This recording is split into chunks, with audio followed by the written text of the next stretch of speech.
নমস্কার বন্ধুরা, গৌরব কিচেন থেকে আজ আমি আপনাদেরকে কাঁঠালের এঁচড় রান্না করে দেখাবো। আমি প্রথমে কাঁঠালের এঁচড়টা সিদ্ধ করে নেব।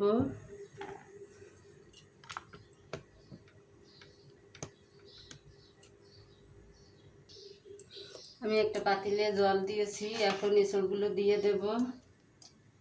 জলটা গরমও হয়ে গেছে।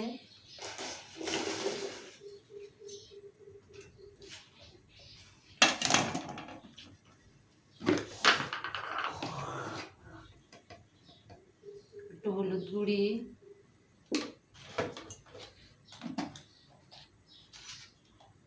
সামান্য লবণ দিয়ে ভালো করে সিদ্ধ করে নেব।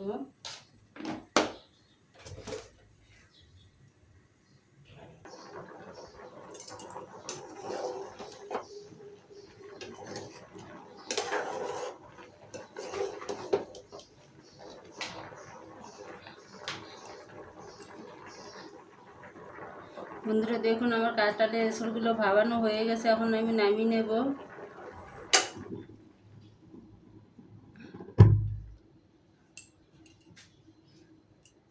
বন্ধুরা দেখুন, আমি কড়াইতে তেল চিংড়ি মাছগুলো দিয়ে দেবো। হলুদ গুঁড়ি, লবণ, সামান্য একটু জল,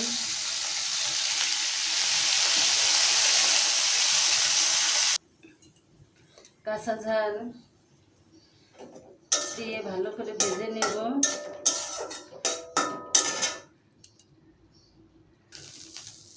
বন্ধুরা দেখুন, আমার চিংড়ি মাছ ভাজা হয়ে গেছে, এখন আমি নামিয়ে নেব।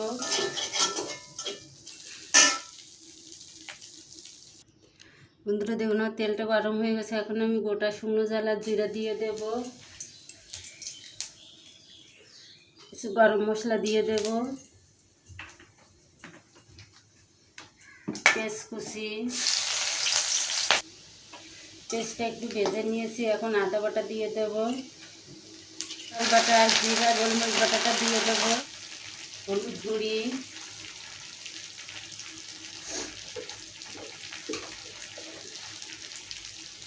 লবণ,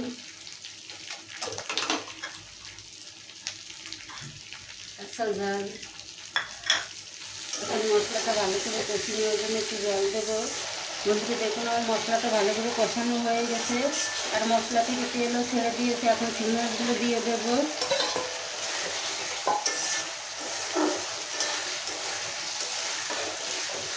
চিংড়ি মাছগুলো দিয়ে ভালো করে কষিয়ে নেব, দিয়ে দেবো।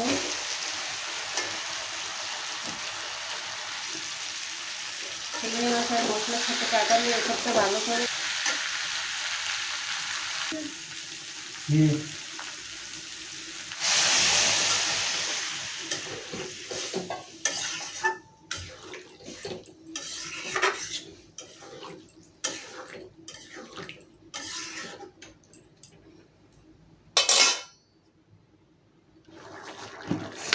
বন্ধুরা দেখুন, আমি এখন 1 চামচ চিনি দেব।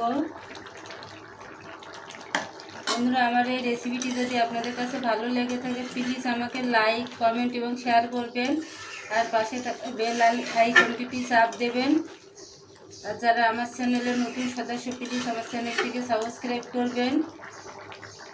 বন্ধুরা দেখুন, আমার তরকারিটা প্রায় হয়ে এসেছে, এখন আমি নামিয়ে নেব। বন্ধুরা দেখুন, তৈরি হয়ে গেল আমার কাঁঠালের এঁচড় দিয়ে চিংড়ি মাছের রান্নার রেসিপি। আমার এই কাঁঠালের এঁচড় আর চিংড়ি মাছের রান্নার রেসিপিটি কেমন হলো প্লিজ আমাকে কমেন্ট করে জানাবেন। আর যারা আমার চ্যানেলের নতুন সদস্য, প্লিজ আমার চ্যানেলটিকে বেশি বেশি করে সাবস্ক্রাইব করবেন।